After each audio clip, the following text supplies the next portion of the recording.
Hi do fellas, nice back again, and today we're going to be having a look at Italeri's AH-64D longbow Apache in 1/48.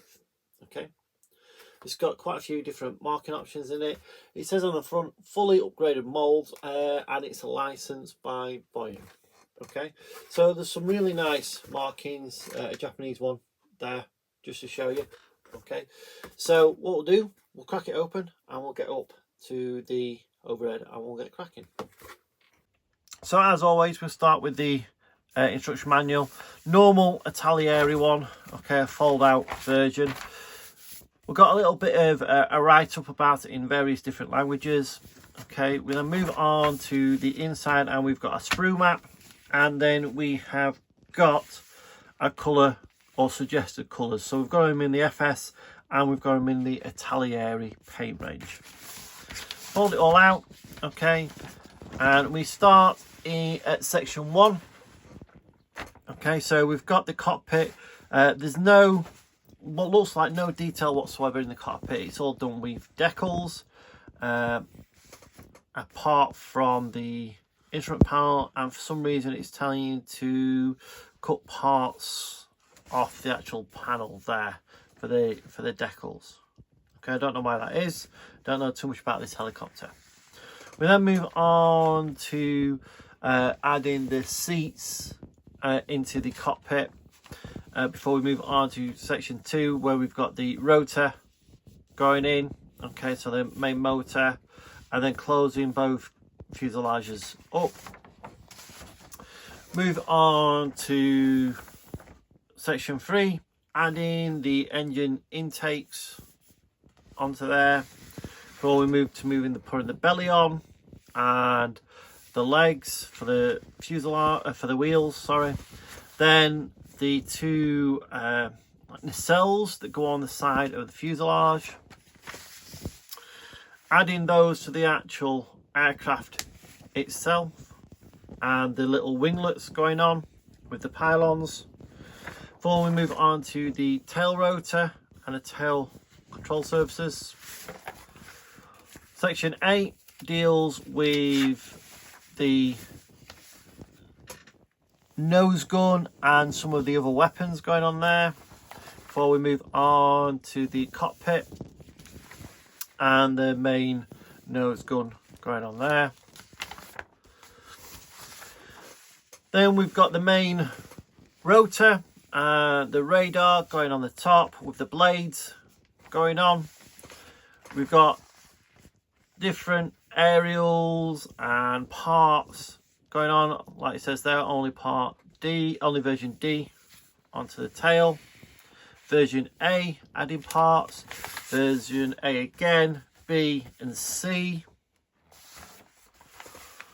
Again adding parts C, D and version E. Nope, goes that way, and then that's it.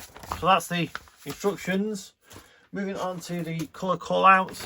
Okay, so we've got what it says a colour appendix. So we've got the armaments. So the AGM 114B Hellfire, the K Hellfire 2, inert round for practice, and then we've got version A, which is a Royal Army Air Corps 656 Squadron 4th Regiment, RAF Watterson, 2016. We've got version B, which is a US Army Elgin Air Force Base, Florida, 2004. Version C is the Japanese Ground Defense Force Training School, Japan, 2016. Version D, United Arab Emirates, 2015. And version E is, I think it might be a French version, but I'm not certain because I can't even pronounce what they are.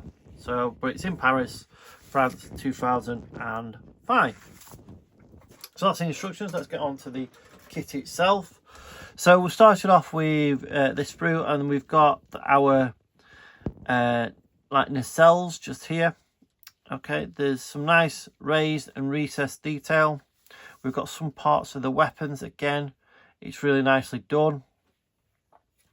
Turn it over. We've got the bottom of the nacelles just there, and some other little aerials and odds and sods that make up this aircraft.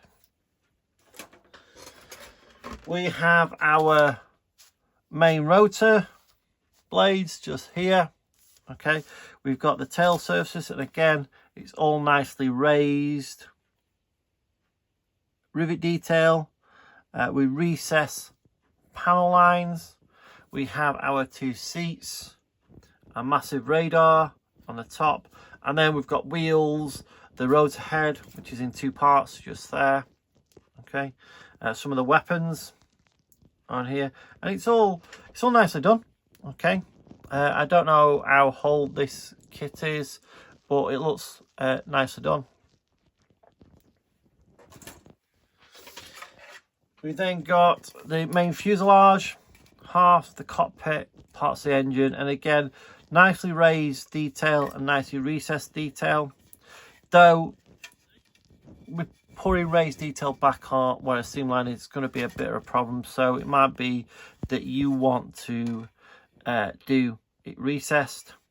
You know, get a riveting wheel. Okay, again, it's all nicely done. Flip it over. A little bit of detail on the internals, okay, but nothing really. And then we've got the cockpit itself. Okay, well, again, it's got some raised detail on there, so you can actually use that and paint it up and add some buttons and what have you with some gel pens or some paint or something like that. We've then got the clear parts. Okay, so this clear parts made up of 2 parts. So you've got the main and then these 2 doors here. Okay, looks nice enough, and we've actually got a little windscreen wiper on there as well. And then on to the decals themselves. These are printed by Zanetti Busconi, okay, from Italy. I've never come across their decals, so I don't know what they're going to be like. Okay, but they look not too bad. Okay, they look all right, perfectly serviceable, and yeah, all good. So that's Italeri's Apache, the longbow. Okay, like I said, this is 48th. Now there is another 48th one. There are no, maybe 2. The Academy one and the Hasegawa one. I've tried building the Hasegawa one, and it builds up, but you've got a lot of detail that you're going to lose because, like I say, it's all raised, and round where you need to do sanding and what, you're going to lose it. So, and it didn't fit great, so it would have needed a bit of filler and stuff like that. So I gave it a go, and I wasn't happy. The way I'm building, the way my mind is at the moment, I'm not in the right frame of mind to fight kits. Okay, now I'll probably come back to it at some point, but yeah, don't know anything about the Academy one. This one, it looks nice enough. Again, it's got the raised detail, so again, how's that going to go together so you don't lose all that detail? Okay, that's the main issue, is losing all that raised detail. Me personally, I might just get rid of it and do retest, or get some raised rivet detail from somewhere, you know, like hey, I think HDW do a raised detail set, maybe Hasegawa, Edard maybe do just a blank recess. I don't know, it's something to look at. Anyway, that's it from me. Enough of my waffling, and I will see you on the next one. Bye for now.